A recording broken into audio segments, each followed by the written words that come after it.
Saudara-saudara yang diberkati Tuhan, mari kita siapkan hati kita untuk mendengarkan firman Tuhan, dan kita berdoa. Ya Tuhan Yesus Kristus, Tuhan yang telah mengasihi kami dan menebus kami dari dosa. Kami bersyukur padamu Bapa, atas kebaikan-Mu memelihara perjalanan kehidupan kami. Di pagi hari ini Tuhan, kami hendak mendengarkan firman-Mu. Berilah kepada kami kemampuan untuk mendengar, agar kami dapat mendengar dengan baik dan menerima firman-Mu yang hidup menjadi penuntun bagi perjalanan kami. Terima kasih ya Bapa, terpujilah nama-Mu. Amin. Bapak, Ibu, dan saudara-saudara yang terkasih dimanapun berada, firman Tuhan di pagi hari ini terambil dari Pengkhotbah. Pengkhotbah pasal 5 ayat yang ke-1. Janganlah terburu-buru dengan mulutmu, dan janganlah hatimu lekas-lekas mengeluarkan perkataan di hadapan Allah. Karena Allah adalah di sorga dan engkau di bumi. Oleh sebab itu, biarlah perkataanmu sedikit. Demikian firman Tuhan. Janganlah terburu-buru dengan mulutmu. Saudara-saudara yang terkasih, takutlah akan Tuhan dan hati-hatilah berbicara di hadapan Allah. Kita tahu berbicara di hadapan Allah itu adalah doa. Sebab doa adalah berkomunikasi dengan Allah. Pengkhotbah memberikan peringatan di sini. Jangan terburu-buru atau janganlah lekas-lekas mengeluarkan perkataan di hadapan Allah. Biarlah perkataanmu sedikit. Dalam terjemahan lain di sana disebut, berpikirlah sebelum berbicara, dan jangan terlalu cepat berjanji kepada Allah. Berhematlah dalam berkata-kata. Tentu, hari ini perlu kita camkan firman ini dalam hati kita dan direnungkan dengan baik. Karena kalau kita mau jujur, di sini letak permasalahan kita bersama.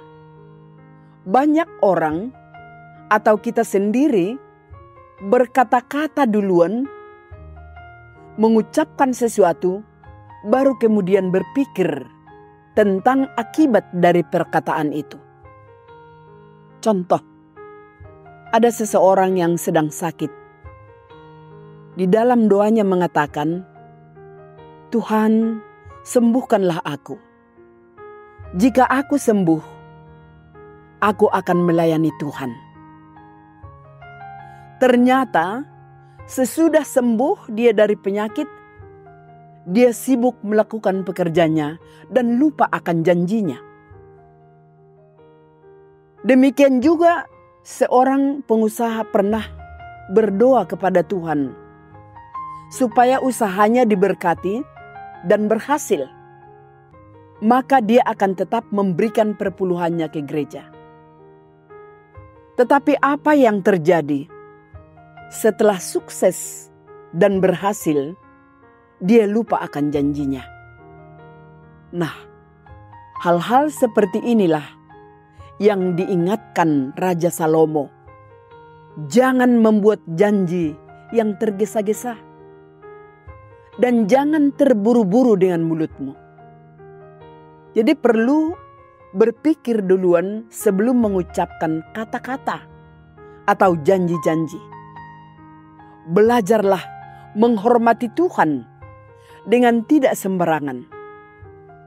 Sebab di masa penghakiman nanti kita akan mempertanggungjawabkan tetap perkataan kita dan perbuatan kita di hadapan Tuhan.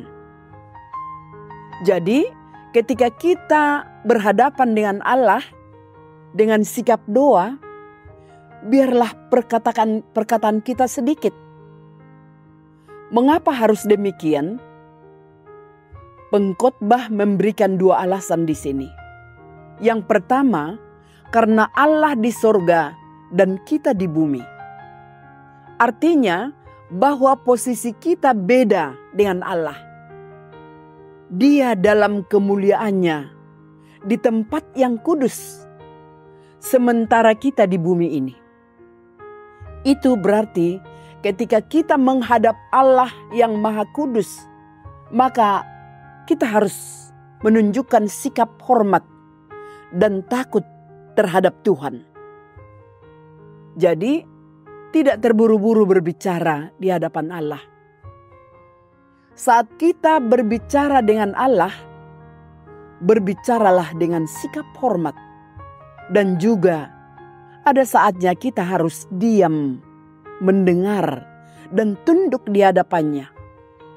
Kita perlu memohon pertolongan kepada Tuhan.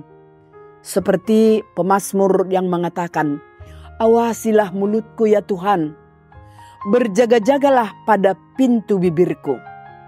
Mazmur 141 ayat 3. Dan juga dalam kitab Amsal dikatakan, siapa menjaga mulutnya, memelihara nyawanya. Tetapi siapa yang lebar bibir, akan ditimpa kebinasaan. Amsal 13 ayat 3. Jadi firman ini mengajarkan kita dan mendidik kita supaya kita selalu berhati-hati.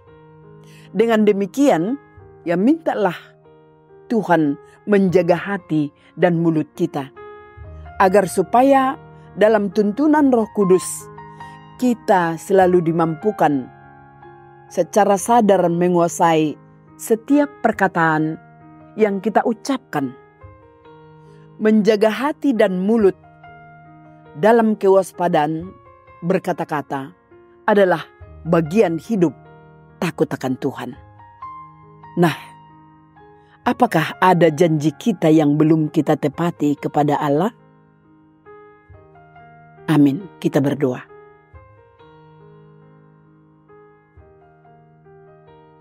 Terima kasih ya Tuhan Allah Bapa di surga. Firman-Mu telah mengingatkan kami agar kami senantiasa berhati-hati untuk berbicara. Bahkan supaya kami Tuhan takut akan Allah. Ajarilah kami dalam setiap kehidupan kami, agar kami tidak hidup sembarangan, tetapi kami selalu hormat di hadapan Tuhan. Terima kasih ya Bapa, kiranya firman-Mu selalu menaungi hidup kami. Amin. Mengejar hadir-Mu di dalam hidupku, dekat padamu itu rinduku.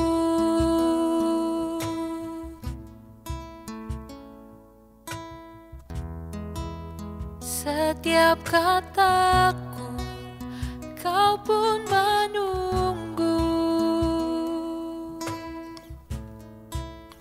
Tak kusangka ku temukan satu kasih yang abadi. Kini ku datang dan ku bawa hidupku,